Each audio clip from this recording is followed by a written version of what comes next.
everyone, welcome to English Qualifier. This is Dharmendra Naruka and we are discussing some questions of teaching methods. बात करेंगे इस session में कुछ एक और क्वेश्चंस की।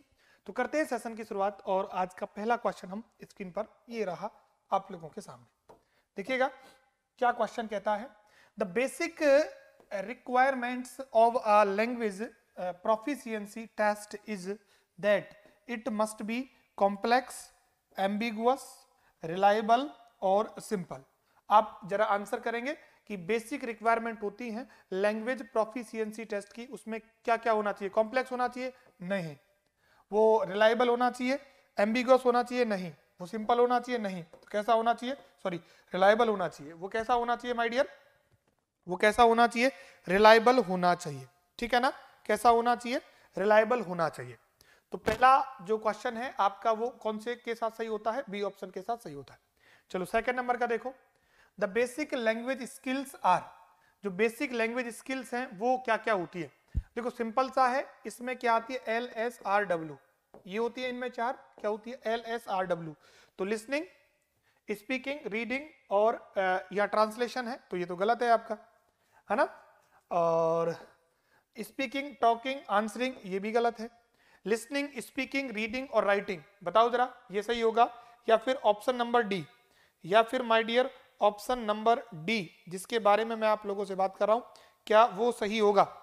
तो वैसे देखो इसके हिसाब से होगा L, S, R और W, ये आपका बिल्कुल क्या बनेगा?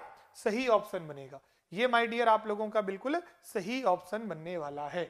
चलो थर्ड नंबर का क्वेश्चन देखते हैं। Language learning is related to knowledge, skills, power और कॉपिंग। इसका आंसर बताओ। लैंग्वेज लर्निंग किससे रिलेटेड है? लैंग्वेज लर्निंग किससे रिलेटेड है? आंसर करेंगे सभी मेरे साथी। लैंग्वेज लर्निंग है वो आपकी किस चीज से संबंधित है? वैसे तो ज्यादातर बच्चे मुझे पता है, ये बताओ आप मुझे जरा फटाफट क्या होगा सही। बिल्कुल लैंग्वेज लर्निंग जो है वो किससे रिलेटेड है? स्किल्स से रिलेटेड है। किससे रिलेटेड है माय डियर? स्किल्स से रिलेटेड है। फोर्थ नंबर जरा देखिएगा। The productive skills of a language are, the productive skills of a language are, क्या होगा बताओ? Listening and writing, reading and writing, speaking and listening और स्पीकिंग एंड राइटिंग। प्रोडक्टिव मैंने आपको पहले बताया था कि प्रोडक्टिव जो होती है उसमें आपके बॉडी ऑर्गन्स को एक्टिव होना पड़ता है, वो मूवमेंट करते हैं। तो लिसनिंग में तो कुछ मूवमेंट नहीं करता है ना, दोनों के। रीडिंग में जरूर मूवमेंट करता है, हाँ करता है, नहीं करता है। स्पीकिंग में और लिसनिंग में, या स्पीकिंग और राइटिंग, बिल्कुल स्पीकिंग में तो आपको मुंह का काम में लेना पड़ता है, राइटिंग में आपको आपकी जो उंगली है उनका काम लेना पड़ता है। तो फोर्थ वाले का सही आंसर क्या बनेगा भाई? डी वाला बन जाएगा। The productive skills of language are कौन कौन सी हो जाएंगी? स्पीकिंग हो जाएगी और आपकी क्या हो जाएगी? राइटिंग हो जाएगी। Proper speech habits can be developed effectively through, proper speech habits को किस तरीके से किया जा सकता है? वोकैबुलरी प्रैक्टिस से, क्विजेस से, डिक्टेशन से और प्रोनाउंसिएशन से। बताओ जरा सही आंसर क्या होगा? आप बताओ जरा इसका सही आंसर क्या होने वाला है? बताओ फटाफट इसका सही आंसर क्या होगा? देखो अगर आपको अपनी स्पीच हैबिट्स सही करनी है तो जायज सी बात है आपको अपना प्रोनाउंसिएशन ठीक करना पड़ेगा। तो ना तो डिक्टेशन से होगा, ना क्विजेस से होगा, ना वोकैबुलरी से होगा। ऑप्शन नंबर आपका कौन सा सही बनेगा माय डियर? डी वाला आप लोगों का बिल्कुल सही बनेगा। क्लियर है? चलो नेक्स्ट क्वेश्चन ये रहा। Language skills can be learned better if they are taught in an integrated manner with the help of challenging drills, through written test and practices, or if taught in isolation। बताओ जरा, options को जरा ढंग से पढ़ें और उसके बाद आंसर करें कि सही वाला आंसर आपका कौन सा होगा। बताओ जरा, लैंग्वेज स्किल्स जो हैं उनको कैसे सीखा जाएगा?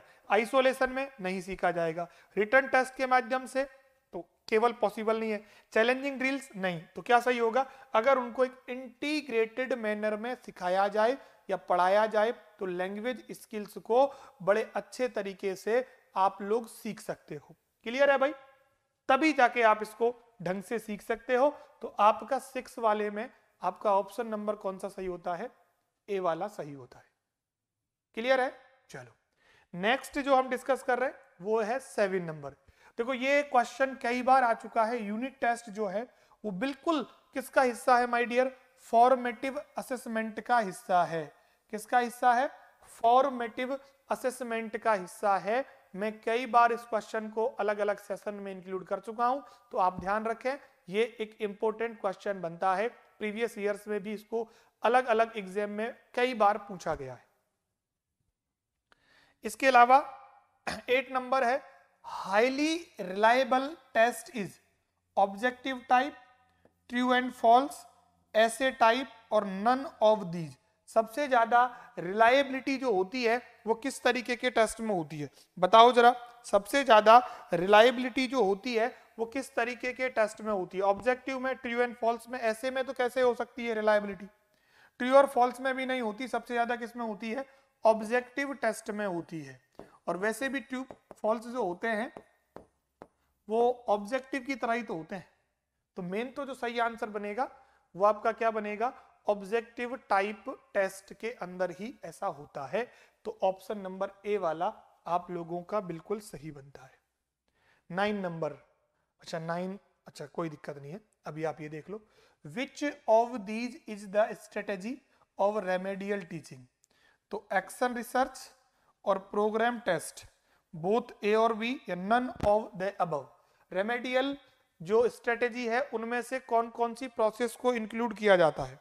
बताओ जरा, फटाफट बताओ इसका सही आंसर क्या होगा? बताओ जरा। देखो एक्शन रिसर्च और प्रोग्राम टेस्ट दोनों ही रेमेडियल टीचिंग का हिस्सा होते हैं, है ना। इन दोनों का यूज कहां किया जाता है? रेमेडियल टीचिंग में किया जाता है। तो आपका ए और सी दोनों क्या हो जाएगा माय डियर? सही हो जाएगा, है ना। क्या हो जाएगा? ए और बी आपका दोनों सही होगा। तो सही क्या बनेगा इसमें? एक्शन रिसर्च भी हिस्सा है और प्रोग्राम टेस्ट भी हिस्सा है। चलो, the aim of remedial teaching is, remedial teaching का उद्देश्य क्या है? पर्पज क्या है? बताओ जरा। रेमेडियल टीचिंग का एम और पर्पज क्या है? To diagnose learning difficulties, to eliminate ineffective habits और रीटीच इनकरेक्टली लर्नड स्किल्स, और बोथ बी एंड सी। बताओ जरा सही आंसर क्या होगा, है ना। एलिमिनेट इनइफेक्टिव हैबिट होगा और रीटीच इनकरेक्टली लर्नड आइटम्स, बिल्कुल। और टू डायग्नोसिस, तो दोनों ये सही है। तो आपका ऑप्शन नंबर कौन सा हो जाएगा माय डियर? डी वाला। बोलो सही होगा कि नहीं होगा? डी वाला क्या हो जाएगा? सही हो जाएगा। जो इनइफेक्टिव हैबिट है उनको तो क्या किया जाता है? एलिमिनेट किया जाता है।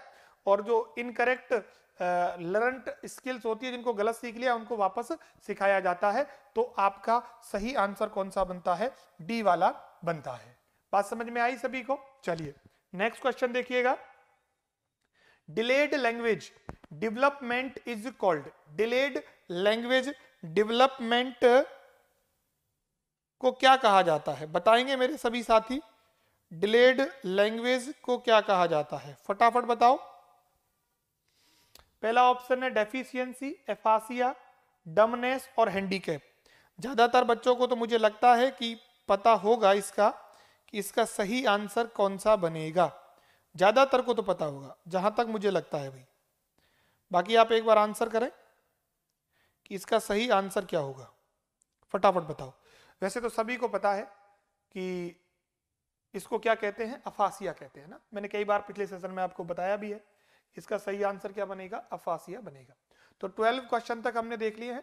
बाकी के क्वेश्चन हम नेक्स्ट सेशन में डिस्कस कर लेते हैं। आप लोग प्रैक्टिस को अपनी जारी रखिए। क्वेश्चंस सारे अच्छे हैं, आप इनको लगातार देखते रहिए।